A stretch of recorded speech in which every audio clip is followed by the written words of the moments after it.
May mga bagay na ayaw mong gawin, pero kailangan mong sundin. Sigurado ako ikaw ang gumawa ng paskil na to. Wag! Xerox Machine Part 2. Sa mga kakwentong takipsilim naming mahilig makinig sa mga narrations, huwag niyo pong kalimutan ha, bumisita kayo sa isa pa naming channel na Sityo Bangungot. Puro narrations na ang ilalagay namin doon para po ito sa inyo sa mga gustong makinig ng mga kwentong pampaantok. Ito na ang pampatulog nyo tuwing 8 p.m. ng gabi. MWF lang muna sa ngayon. Huwag niyo pong kalimutan. Sityo Bangungot.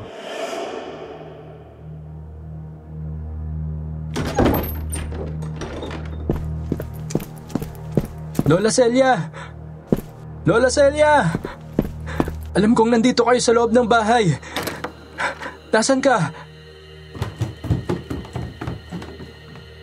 Mabilis akong umakyat ng second floor para tignan kung ano ang nangyari sa itaas. Lola Celia? Kayo ba yan?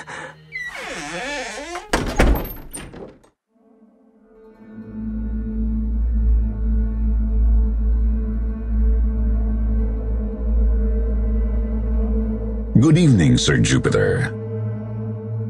Ako po si Paulo from Cebu.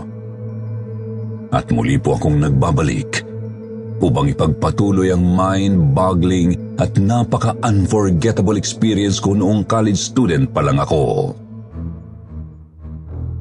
Taranta at nangangatog akong umakyat sa second floor ng bahay namin nang bigla akong napasigaw ng mabilis na bumukas ang pintuan ng silid ng stepdad ko at tumambad sa harapan ko ang hindi ko inaasahan.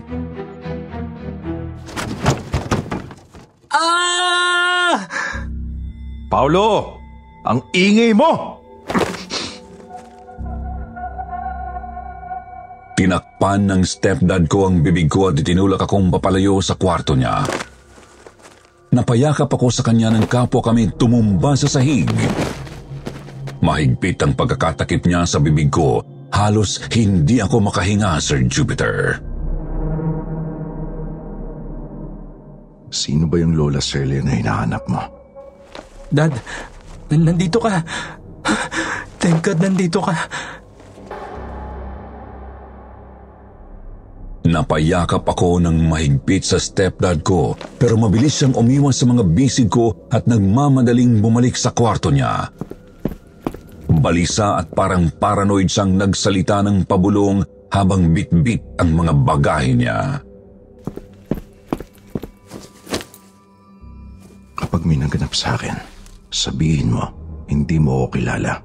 Naintindihan mo? Saan ka pupunta, Dad?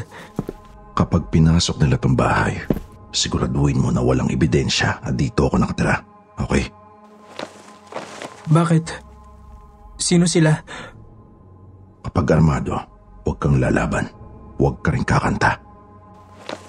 Dad, hindi kita maintindihan. Saan ka ba pupunta? Aalis ka? Iiwan mo ako mag-isa dito? Malaki ka na. Alam mo na kung paano mabuhay mag-isa.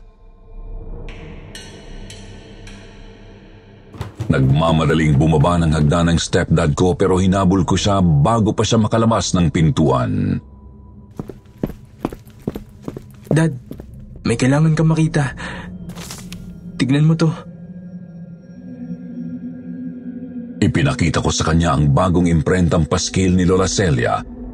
Natigagal ang stepdad ko sa nabasa at nakita niya sa paskil na hawak ko. Sinong putang inang gumawa niyan? Picture ko yan sa Tagaytay ha. Tinapong ko na yung kopya niyan eh. Bakit mo pina-Xerox? Dad, ipapaliwanag ko sa iyo mamaya. Ang mahalaga, huwag ka nang umalis. Hindi pwede. Magpapasko ako mag-isa. Paano ako sa bagong taon? Sino kasama ko? Wala na nga akong mami. Wala pa akong daddy. Paulo, hindi kita tunay na anak. Matagal ka nang walang daddy.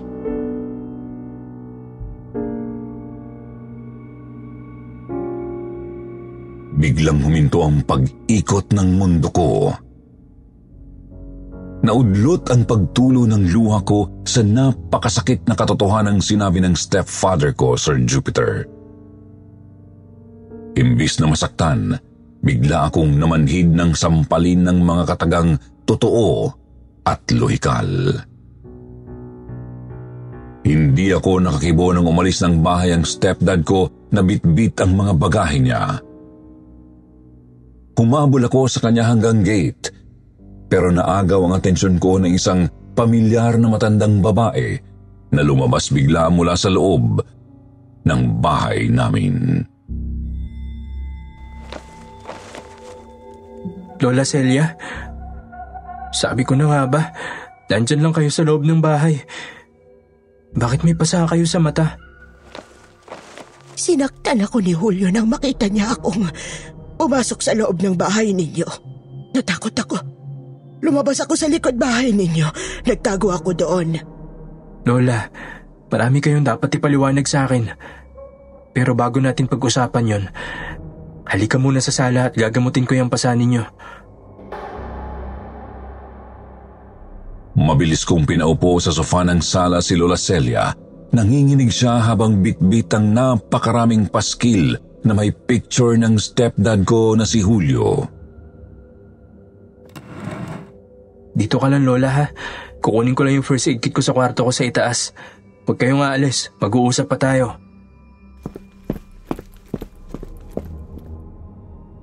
Mabilis akong umakyat sa kwarto ko at kinalkal ang cabinet ko. Wala pa akong 3 minuto na naghahanap ng first aid kit ay nakarinig na ako ng napakalakas na sigaw mula sa ibaba ng bahay. Paolo! Paolo! Bumaba ka rito!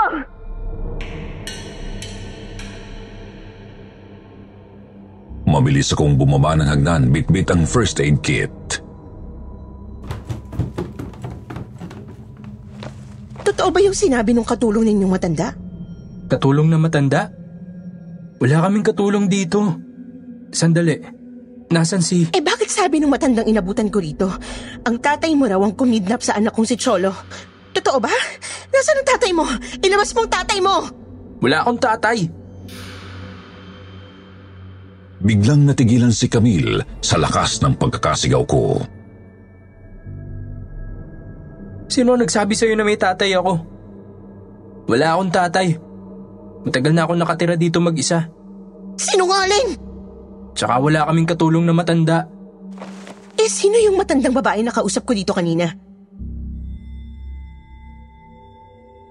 Bigla akong natigilan. Hindi ko kaagad nasabi ang pangalan ni Lola Celia.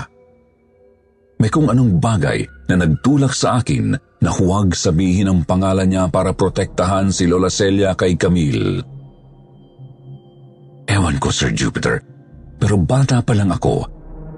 May ugali na akong ganun. Mapagprotekta sa mga taong napamahal na sa akin.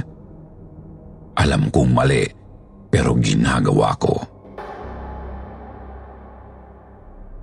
Baka multo yung nakausap mo. Multo? Sige, tingnan natin kung sinong mumultuhin sa kulungan kapag hindi mo nilabas ang tatay mo. Padabog na lumabas ng bahay namin si Camille, ang tunay na nanay nung batang nasa paskil na Cholo raw ang pangalan. Biglang umalingaw-ngaw sa utak ko ang mga hinabilin ng stepdad ko.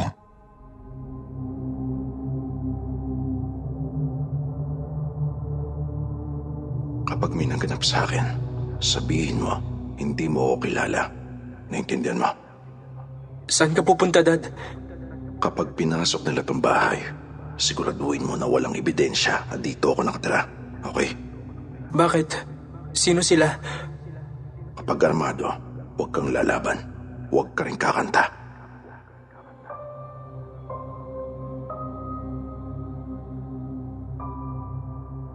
Dumating ang kinahapunan. Isang grupo ng pulis ang kumatok sa bahay namin. Kasama nila si Camille at ang asawa nitong Hapon.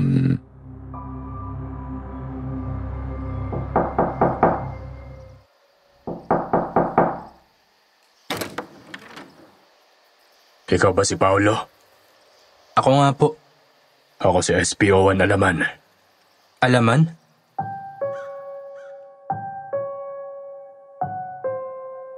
Kinabahan ako bigla. Narinig ko na ang pangalang yun mula sa stepdad ko. Lalo akong ninerbiyos nang makita ko ang baril niya at ng mga kasama niyang matatabang pulis. Nandyan ba ang tatay mo? Pwede ba naming makausap? Wala po akong tatay. Mag-isa lang po ako nakatira dito. Sinungaling yan, mamang pulis. Tinatago niya lang yung tatay niya. Tingnan niyo sa loob na bahay nila. I'm sure, nandyan yung tatay niyang kidnapper. Nagtatago lang. Kailangan nyo ng search warrant bago kayo makapasok sa bahay ko. Miss, tama po ang sinabi ng binatang ito. Kailangan niyo munang kumuha ng search warrant sa opisina. Bakit pa kayo sumama sa aming mag-asawa papunta dito sa bahay ng kidnapper? Malakas sa akin ang husband niyo eh. Hindi ako makakatanggi kay Mr. Yamamoto. Okay, Ate Camille, para matahimik ka lang. Sige po, mamang pulis. SPO1 Alaman. Papayag akong halughugin yung buong bahay ko. Kahit nalabag sa batas ang gagawin ninyo. Tara, pasok kayo. Welcome to my house.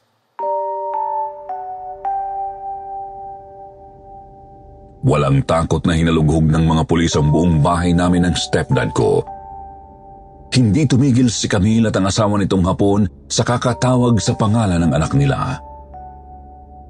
Akala siguro nila nakatago sa second floor yung bata. 1 oras at kalahati ko silang pinagbigyan hanggang sa... Wala dito yung kidnapper na sinasabi ninyo. At lalong wala dito ang anak ninyong si Cholo.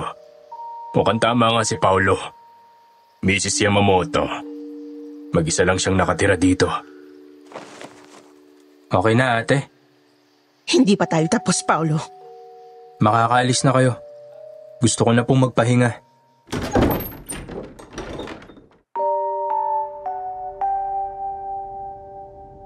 Para akong naupos na kandila sa panlalata nang umalis sila ng bahay. Bakit ako nang sinungaling? Para ba protektahan ang stepdad ko o para iligtas ang sarili ko sa gulo? Hindi ko napuntahan si Lola Celia ng gabing yun.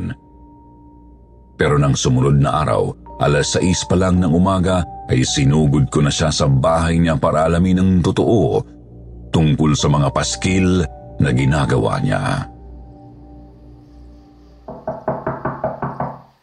Lola Celia? Lola Celia, si Paulo po ito. Pwede ba kitang makausap?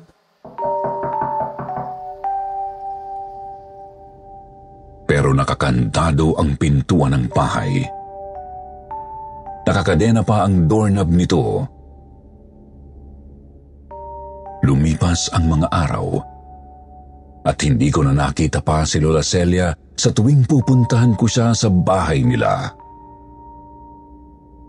To make the long story short, nagpasko at nagbagong taon akong mag-isa sa loob ng madilim naming bahay. Dumating ay 3 linggo ng Enero.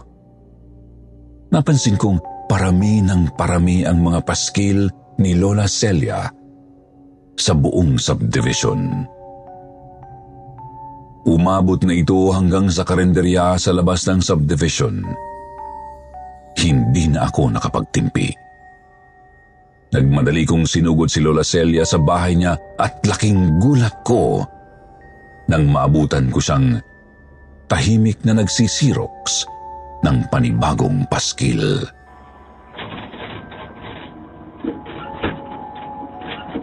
Lola Celia, ang tagal kitang hinanap. Saan kayo nanggaling? Anong ibig sabihin ng mga ginawa ninyong paskil? Ibig bang sabihin nun, mawawala rin ang stepdad ko? Lola, sumagot ka!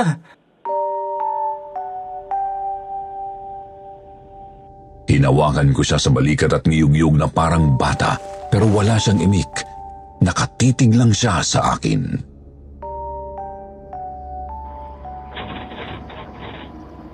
Hindi niyo apo si Cholo. Hinahanap siya sa amin ng nanay niyang si Camille. Bakit kailangan ninyong magsinungaling sa akin? Tinabig niya ang mga kamay ko at muling humarap sa Xerox machine na nagpiprint ng mga panibagong paskil.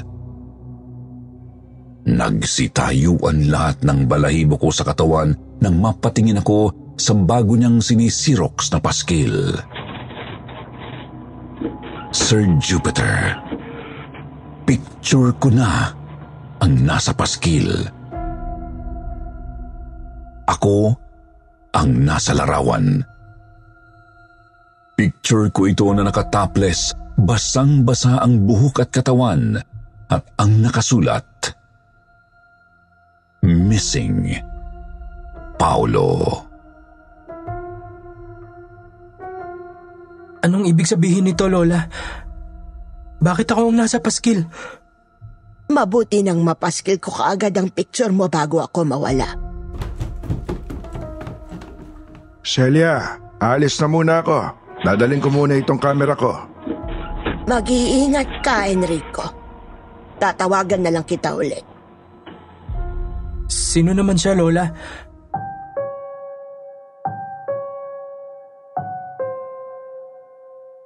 Napatitig ako sa isang lalaking sobrang payat. Kulukulubot ang balat at nakadamit ng kulay maroon na t-shirt na may print na mukha ng Nazareno. Bitbit niya ang DSLR camera na ginamit ni Lola Celia sa pagkuha ng pictures ko noong una kong punta sa bahay niya. Mabilis na lumabas ang matandang mukhang nasa 68 years old na. Hahabulin ko sana siya, pero nakarinig ako ng ilang kalabog mula sa second floor. Napatingin ako sa itaas, pero tinapik ako ni Lola Celia sa balikat. Makukumpleto din tayo. Mag-iingat ka parate, Apo. Apo? Hindi ninyo ako apo. Patakbo akong lumabas para hanapin ang matandang lalaki pero hindi ko na siya nakita. Napalingon na lang ako sa gibang pader ng subdivision. Kitang-kita kong tumalon papunta sa sementeryo ang matandang lalaki. Natakot ako that time, Sir Jupiter. Inside my mind, tinanong ko ang sarili ko kung bakit ganun kalalakas gumalaw ang mga matatandang nakikilala ko. Umandar ng mabilis ang utak ko. Bumalik ako sa bahay ni Lola Celia pero wala na siya doon sa ground floor. Nakapatay na rin ang Xerox machine. Kumuha ako ng maraming kopya ng mga bagong paskil at kumaripas ng takbo papunta sa pulisya. Pagdating sa police station, walang umasikaso sa akin agad. Naghintay ako ng mahigit 6 na oras para lang pala pagtawanan ng the same team ng mga matatabang pulis na nagkalughog sa bahay namin nung nakaraang gabi. Inalas kanila ako ng todo nang ipinakita ko ang bagong paskil na ako na ang nasa picture. Nagtututpik pa ng bulok niyang bagang si SPO1 Alaman nang kausapin niya ako sa opisina niya.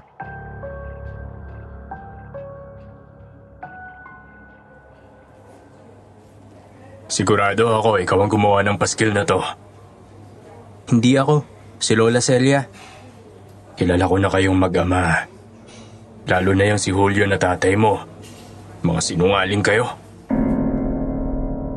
Miyembro ng sindikato ang tatay mo. Nangingidnap sila ng mayayamang bata. Hindi totoo yan. Magagaling kayong magsinungaling, Paulo. Lalo na yung tatay mo. Gusto ba namang angkinin mag-isa yung ransom money? Paano naman kami? Ayaw ni General ng ganoon. Umalis ka na sa bahay ninyo hanggang maaga pa. Dahil tinimbrihan ko na si Boy Negro at ang mga tauhan ni General kagabi pa. Kung hindi nila mahahanap si Julio, ikaw ang ipapako nila sa krus. Natakot ako sa sinabi ni SPO1 Alaman. Para akong napunta bigla sa isang action movie at ang stepdad ko ngayon ang bida kontra bida. At ako ang sidekick niya sa kwento. Lalo akong naguluhan ng mga oras na yon. Pero isang tao lang ang alam kong makakatulong sa akin noon. Ang pinag-ugatan ng lahat. Si Lola Celia. Mabilis akong tumakbo pabalik sa bahay ni Lola Celia at doon naabutan ko siyang nagluluto ng maraming ulam.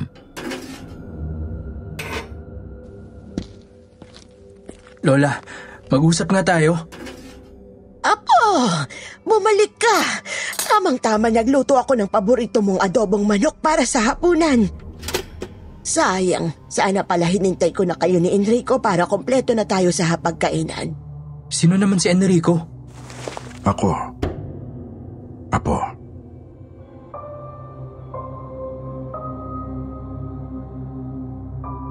Muli kong nakitang matandang lalaking nakamaroon t-shirt na bumaba ng hagdan. Nakasabit sa leeg niya ang strap ng DSLR camera. Ikaw si Enrico? Kaano-ano kayo ni Lola Celia? Ako ang may-ari ng kamera na ito.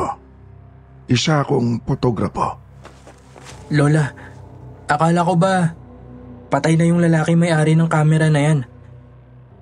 Iyon ang kwentong inimbento namin mag-asawa para makalayo kami sa tatay ni Celia. Pero ang totoo, na maaksidente ang bus, isa ako sa mga nakaligtas. Alam mo, Lola Celia, sinungaling ka talaga. Ang dami mong imbentong kwento. Hindi ko na alam kung anong totoo. May mga bagay talaga na mahirap intindihin, Iho. May mga bagay na ayaw mong gawin, pero kailangan mong sundin. Anong kinalaman ninyo sa pagkawala ng batang anak ni Camille? At bakit kayo gumawa ng paskil ng tatay ko? Paolo, Apo, walang demonyo dito. Sino ba talaga kayo? Mga kaibigan ng mga duwende? Duwende? Dati ako may-ari ng photocopy shop sa Carriedo. Xerox ang negosyo ko. Yang Xerox machine na yan, akin yan. Regalo ko kay Celia. Kasi gusto niya. Sa inyo ang Xerox machine? Sinungaling ka talaga, Lola. Lahat naman tayo kailangang magsinungaling. Paminsan-minsan. Para mabuo ang pangarap natin. Nagpiprint din ako ng mga larawan. May maliit akong dark room kung saan ginagawa kong buhay na larawan ang mga nakuna ng kamera sa negatibo. Doon ko unang nakausap si Celia. Sa studio ko sa Carriedo. Pinadevelop ko sa kanya ang mga birthday picture ng tatay ko. Tinanong niya kung mahilig ako sa fotografiya. Sabi ko, oo. Tinanong niya kung deboto rin ba ako ng Poong Nazareno dahil sa suot kong bestidang ito. Sabi ko, oo. Hindi ako nagsinungaling, Paolo. Dating manghuhula sa Quiapo si Celia. Tuwing Biyernes, doon ko siya nakikitang nakaupo sa tabi ng simbahan. Isa siyang magaling na manghuhula. Madalas niya akong hulaan. Sabi niya, magiging mag-asawa kaming dalawa pero... Hindi magkakaanak. Malungkot man pero nangyari ang sabi ng mga duwende. Ano yun? Naririnig ko na naman ang mga boses nila. Ang mga duwende. Ang simbolo na nakita mo sa sahig sa itaas ay ang altar ni Celia. Sa tuwing nakaupo siya sa gitna nito, may mga boses siyang naririnig. Bumubulong at nagsasabi ng mga sagot sa katanungan niya. Karaniwan ng mga binubulong sa kanya ng mga kaibigan niya ay mga pangalan ng taong mawawala pa lang. o kaya ay mamamatay pa lang. At kabilang ba doon ang tatay ko? Bakit nasa paskil ang picture ko, Lola? Mawawala din ba ako? Mamamatay din ba ako? Nasa paskil ka na, Paolo. Ano sa tingin mo ang ibig sabihin noon? Padabog akong umalis ng bahay ni Lola Celia. Hindi ko na alam noon kung ano ang totoo sa hindi. Gulong-gulo ang isip ko, pero mas lalo akong nilamon ng pagkabaliw nang makita kong may van na kulay puti na nakaparada sa harapan ng bahay namin.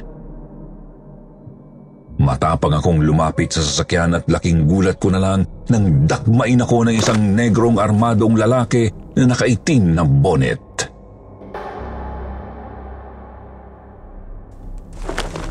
Saan mo ko dadalhin?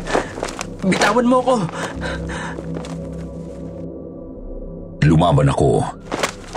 Tinanggal ko ang bonnet na suot ng lalaki at sumambulat ang malinaw na detalye ng mukha niya. Sumigaw ako ng saklolo, pero dinala na ako ng mamang negro sa harapan ng sasakyan at tinalian ang mga kamay ko bago pinaharurot ang sasakyan. Hindi pa kami nakakalabas ng subdivision ay natanaw ko si Lola Celia na may dinidikit na paskil sa isang poste. Humingi ako ng saklolo. Lola! Tulong! Nagulat ang mamang negro at bigla siyang napapreno. Nangilabot ang mamang negro nang makita niya ang nasa paskil sa poste. Tumayo rin lahat ng balahibo ko nang mabasa ko ang nakasulat dito. Wanted. Boy Negro. Kidnapper. Lola Celia! Tulungan niyo ako! Pero nahintakutan ng negrong nangidnap sa akin nang makita niya ang close-up picture niya sa paskil. Pinaharurot niya ang van at dinala niya ako sa bandang Rizal Province. Binusalan niya ang bibig ko at inakyat ako sa isang abandonadong building. Sir Jupiter, parang pelikula ang lahat. 2 linggo akong nakakulong sa loob ng isang mabahong kwarto na mukhang classroom. Isang gabi, may sibilyan na mama na dumating. Pamilyar ang mukha.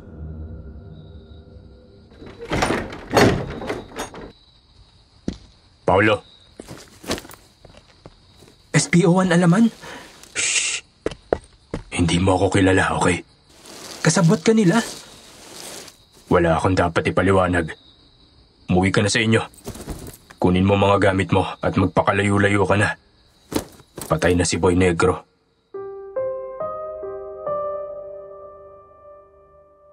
Pinakawalan ako ni SPO1 Alaman. Hindi na ako nagtanong pa.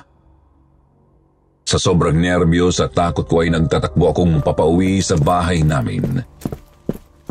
Pagdating sa bahay, madaling araw pa lang noon, ay ginulat ako ng isang pamilyar na matandang lalaki.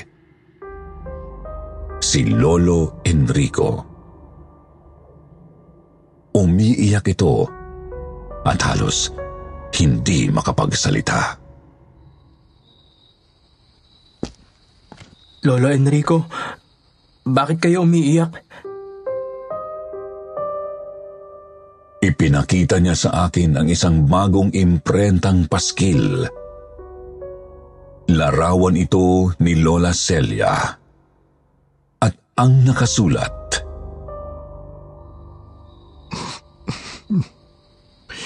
R.I.P. Celia. Alaala ng pamilya. Nanginginig man ako sa sobrang pagod, puyat at takot. Ay nagawa kong hilahin si Lolo Enrico pabalik sa bahay ni Lola Celia. Sino ang gumawa ng paskil na yan? Siya mismo. Si Celia. Nasaan siya? Nasaan si Lola Celia?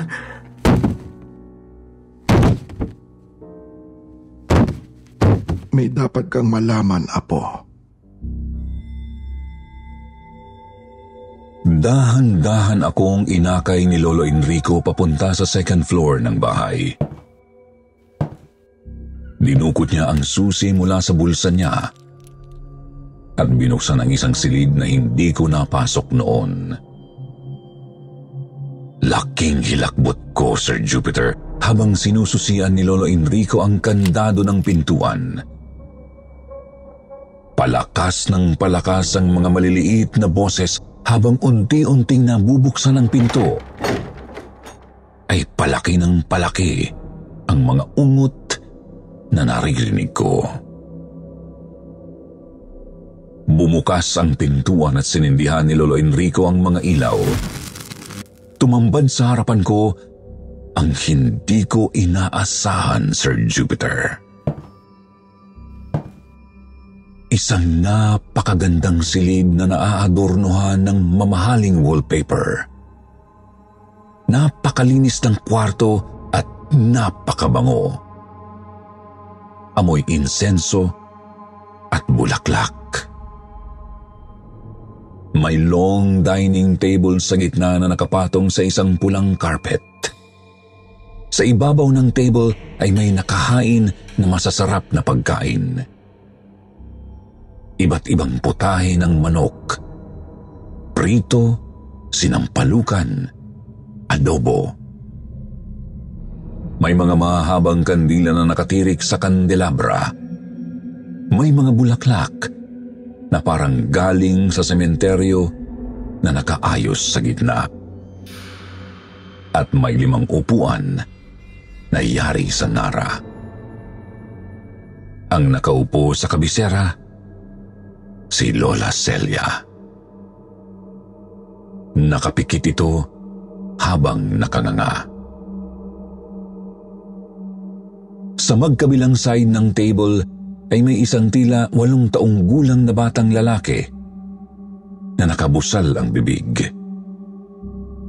May suot itong party hat at sa kabila naman ay may isang pamilyar na lalaki. Dad?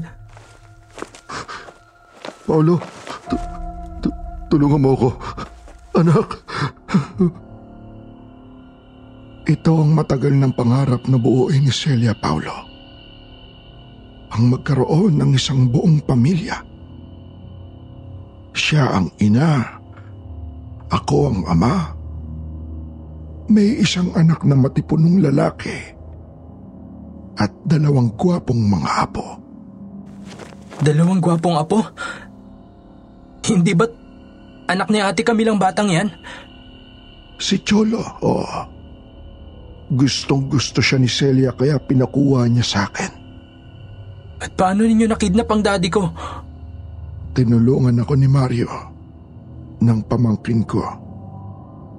Sinong Mario?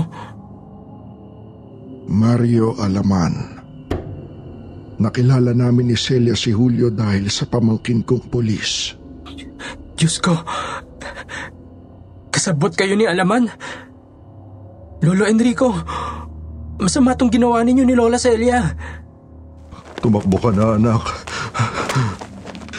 Humingi ka na sa Lolo. Hindi ka pwedeng umalis, Paulo. Kanina bago atakihin sa puso si Celia, ikaw na lang ang iniintay niya para makumpleto ang pangarap niya. Para mabuo ang hula. Hindi ako naniniwalang inatake siya sa puso. Pinatay niya ang matanda, anak.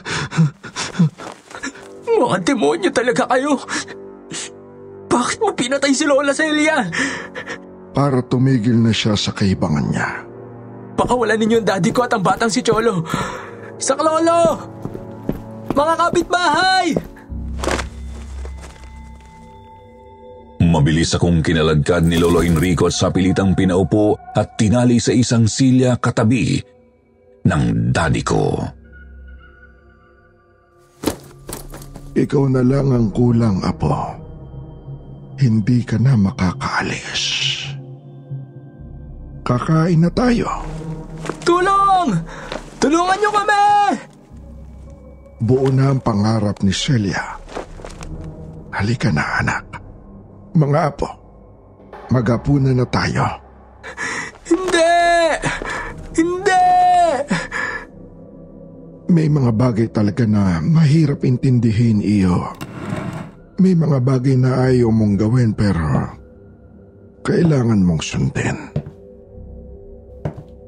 Kinuha ni Lolo Enrico ang kandelabra at ipinalo sa ulo ko. Wag!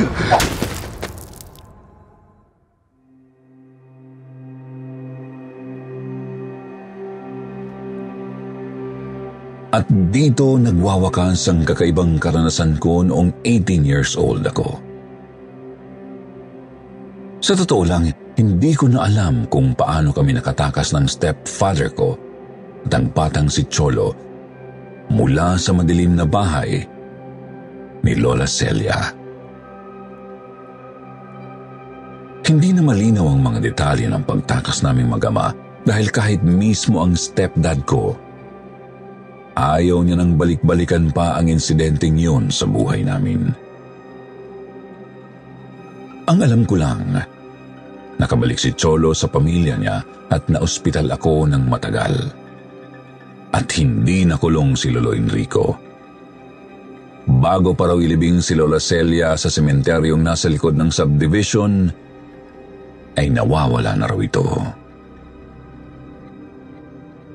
Matapos akong makalabas ng ICU pagkatapos ng 7 buwan na pagkakakomatos ay dinala na ako sa stepdad ko sa Cebu. Dito na kami nagsimulang muli ng tahimik at maayos na pamumuhay. Nabalitaan na lang namin na namatay sa salvage si SPO1 Mario Alaman. Namatay nang hindi alam kung sino ang tumira sa kanya. Nang mabawi ko ang lakas ko, nag-aaral ako ng psychology sa isang sikat na university dito sa Cebu at hindi naglaon. Kasabay ng pagpanaw ng stepdad ko ay naging isang ganap na behavioral science professor na ako. Isang guro na nagtuturo about mental health at psychological matters and supernatural phenomenon. Parang kwentong pocketbook, isang pelikula, isang nobela na aakalain mong imbento lamang. Ngunit ang lahat ng shinare ko sa inyo ay totoong nangyari sa akin. At hindi ako nagsisinungaling, Sir Jupiter. Dahil yan ang number 1 kong itinuturo sa mga estudyante ko. Ang bawat kasinungalingan ay may kaakibat na kaparusahan. At sa tuwing nakakakita ako ngayon ng Xerox machine, isa lang ang nararamdaman ko. Takot na maulit ang nakaraan na matagal ko nang ayaw balikan. Hanggang dito na lamang po. Maraming salamat at magandang gabi sa inyong lahat.